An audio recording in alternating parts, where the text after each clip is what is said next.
अमित शाह ने सीए लागू करने की पूरी तैयारी कर ली है।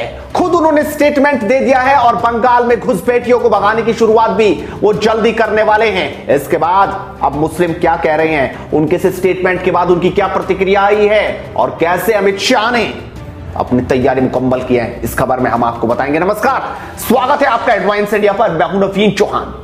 सीए पर पूरे देश में विरोध हुआ, शाहीन बाग पर लोग डटे रहे, बैठे रहे, लेकिन बाद में आखिरकार उन्हें हार कर जाना पड़ा।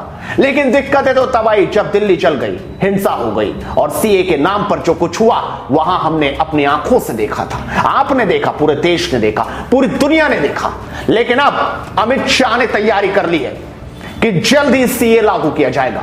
कोविड चल रहा है, वैक्सीनेशन का काम चल रहा है, ये जैसे ही पूर्ण होगा उसके बाद पूरे देश में सीए लागू हो जाएगा। अमित शाह अपने 2 दिन के दौरे पर बंगाल पहुंचे हुए थे। वहां उन्होंने जय श्री राम के नारे तो लगाए, साथ ही उन्होंने बंगाल की धरती से यह ऐलान भी कर दिया कि जल्दी सीए लागू होने वाला है। आप देखिए कि कैसे जय श्री राम के नारों के साथ जोश जनता में जबरदस्त था। ममता दीदी के कानों तक जय श्री राम का नारा जाना चाहिए। मेरे साथ दोनों हाथ उठाइए, उठाइए दोनों हाथ, माताएं बहनें भी उठाइए दोनों हाथ और जोर से बोलिए जय श्री राम, जय श्री राम, जय जय श्री राम। लेकिन अब आपको देखना चाहिए कि बंगाल की धरती पर गृह मंत्री अमित शाह ने सीए लागू करने की बात कही। ममता दीदी, हम तो वो लोग हैं जो कहते हैं वो करते हैं, जो कहते हैं वो करते हैं। हमने सीए का कानून पारित किया है। मैं आज इस पवित्र भूमि पर वादा कर कर जाता हूं, जैसे ही ये वैक्सीनेशन का काम समाप्त होता है, जैसे ही कोरोना से मुक्ति मिलती है, आप सभी को नागरिकता देने का काम भारतीय जनता पार्टी की सरकार समाप्त। ये देश की संसद का कानून है, आप कैसे रोकोगे? और वैसे भी अब रोकने की स्थिति में भी नहीं रहोगी, क्योंकि अप्रैल के बाद तो आप मुख्यमंत्री भी नहीं रहने वाली है ममता दीदी।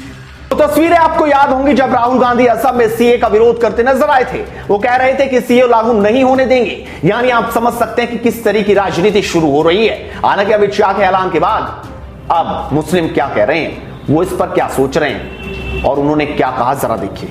सामिया मीर कहते हैं, भारत जितना हिंदू का है उतना हमारा भी है। एक बार फिर शाहीन बाग बनेगा। हमारा कोई भी मुस्लिम भाई आपके इस कानून को नहीं मानेगा। अपने दिमाग में फिट कर लो, वरना फिर नुकसान होगा, जिसका जिम्मेदार ये सरकार होगी। सुलेमान शाह कहते हैं, अमित शाह और मोदी मुसलमानों को मारकर भारत को हिंदू राष्ट्र बनाना चाहते हैं। कान खोलकर सुन ले सरकार, कुछ भी कर लो, ना सीए लागू होगा ना एनआरसी आएगी। अगर सरकार फिर से प्रदर्शन चाहती है तो हम तैयार हैं। यूसुफ जावेद कहते हैं, हमें आजादी चाहिए मोदी सरकार से, हमें आजादी चाहिए जातिवाद से, हमें आजादी चाहिए अमित शाह से। अगर हमें आजादी नहीं मिली तो हम इन सबको आजादी देने की हिम्मत रखते हैं। तो आपने देखा कि किस तरह की बात सामने आ रही है, कैसे बयान सामने आ रहे हैं, कैसी सोच सामने आ रही है। हालांकि पूरे देश में ऐसे भी जो शांति प्रिय हैं और शांति की बातें करते हैं, लेकिन इन लोगों का क्या सोच है, क्या स्टैंड है, ये आप समझ सकते हैं। इस वीडियो पर आप अपनी राय जरूर रखिए, साथ इस वीडियो को शेयर करना कतई मत भूलिए और एडवांस इंडिया को सब्सक्राइब कीजिए। मुद्दे की बात बेबाक अंदाज में होती रहेगी। नमस्कार।